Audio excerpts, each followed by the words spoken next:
Hello my dear students, इस video में हम मध्य प्रदेश सिविल जज के मेंस एग्जामिनेशन के एक सब्जेक्ट की बात करेंगे। सब्जेक्ट का नाम है लिमिटेशन एक्ट। अगर हम लिमिटेशन एक्ट की बात करें तो वहाँ पर एक क्वेश्चन आता है और वो क्वेश्चन टोटल 8 नंबर का होता है। तो हमें आंसर यदि लिखना है तो सबसे पहले तो हमें ये देखना होगा कि आंसर कितने पेजेस का होना चाहिए। तो एटलीस्ट 2 पेजेस का तो होना ही चाहिए। अब लिमिटेशन एक्ट इतना पतला सा है, उस पतले से में टोटल ही 10 क्वेश्चंस बनते हैं और क्वेश्चन आएगा तो उन्हीं 10 क्वेश्चंस में इधर उधर घुमा के आएगा। तो मैं आपको क्वेश्चंस बता देती हूँ कि कौन कौन से क्वेश्चंस जो आपको तैयार करने चाहिए। सबसे पहले एक जनरल क्वेश्चन आता है कि सेक्शन 3 एक जनरल रूल ऑफ लिमिटेशन है कि भाई किसी भी सूट अपील एप्लीकेशन को with in time limitation file किया जाना चाहिए। तो सेक्शन 3 लिखते हैं और उसके एक्सेप्शन हम सेक्शन 4 सेक्शन 5 लिख देते हैं। ये जनरल है, क्वेश्चन कैसे भी घुमा के आ सकता है, लेकिन एक क्वेश्चन यहाँ से बनेगा। दूसरा क्वेश्चन हमारा कॉन्डोनेशन ऑफ डिले से बनता है, यानी यदि डिले हो जाता है तो अपील एंड एप्लीकेशन के टाइम में पार्टी के पास सफिशिएंट रीजन था डिले करने का तो उसे छूट मिल जाती है। तो हमें सेक्शन 5, तो सेक्शन 5 जब लिखोगे तो उसको थोड़ा एक्सप्लेन करके लिखोगे क्योंकि हमें 2 पेजेस कंप्लीट करने हैं।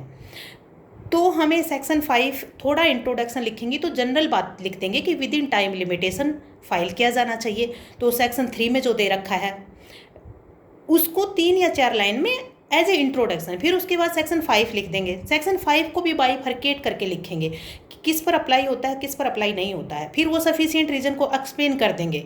केवल 5 लाइन लिखने से आंसर पूरा नहीं होता, पूरा एक्सप्लेन तो करना पड़ेगा। उसके बाद लीगल डिसेबिलिटी पे क्वेश्चन आ सकता है। तो लीगल डिसेबिलिटी पे सेक्शन 6 सेक्शन 7 आ जाएगा। फिर सेक्शन 8 का एक्सेप्शन आ जाएगा। सेक्शन 9 भी लिख सकते हैं हम उसमें। फिर उसके बाद एक क्वेश्चन आता है सेक्शन 9 से।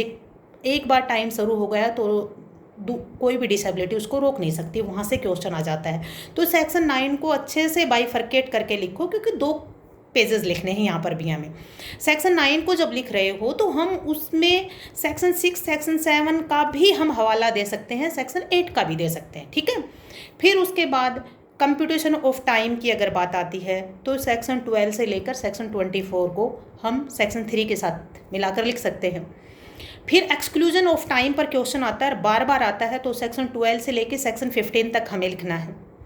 फिर सेक्शन 17 18 19 20 यहाँ से एक क्वेश्चन इकट्ठा भी तोड़ तोड़ के बन सकता है या फिर सिंगल भी बन सकता है एक्नॉलेजमेंट पर।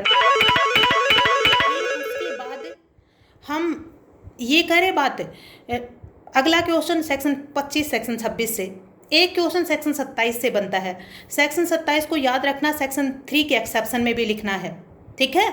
तो इस प्रकार से टोटल क्वेश्चन इतने ही बनते हैं। डिफरेंस आता है लेट एंड टाइम लिमिटेशन में आ जाएगा, प्रिस्क्रिप्शन एंड टाइम लिमिटेशन में आ जाएगा, एडवर्स पोजीशन पे एक शॉर्ट नोट तैयार कर लो। तो इस प्रकार से इतना ही अगर तैयार कर लोगे ना तो लिमिटेशन में से कोई भी क्वेश्चन आपके तैयार किए हुए क्वेश्चन से बाहर नहीं जाएगा और इजीली आप आंसर कर सकते हो। और यदि आपको हमारी टेस्ट सीरीज ज्वाइन करनी है तो आप ज्वाइन कर सकते हो। और हमें भी आपके सपोर्ट की ज़रूरत है क्योंकि मैडम को भी अपना घर चलाना है, ठीक है। और टेस्ट सीरीज़ की मैं मेन बात बता दूं हमारी कि हम स्पेसिफिक स्टूडेंट पर पर्सनल गाइडेंस देते हैं।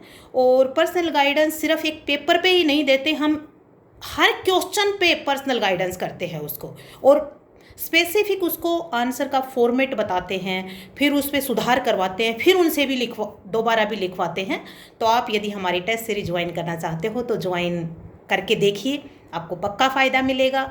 और मेरी तरफ से मैं आपको अश्योर करती हूँ कि हम आपको अपनी मेहनत का 100% देंगे और हम आपकी मेहनत का आपसे 100% ले भी लेंगे। आपको हम पूरा उस तरह प्रेशराइज कर देंगे पॉजिटिवली कि आप मेहनत करोगे, ठीक है। तो आप हमारी टेस्ट सीरीज ले सकते हो। बाय, जय हिंद, जय भारत।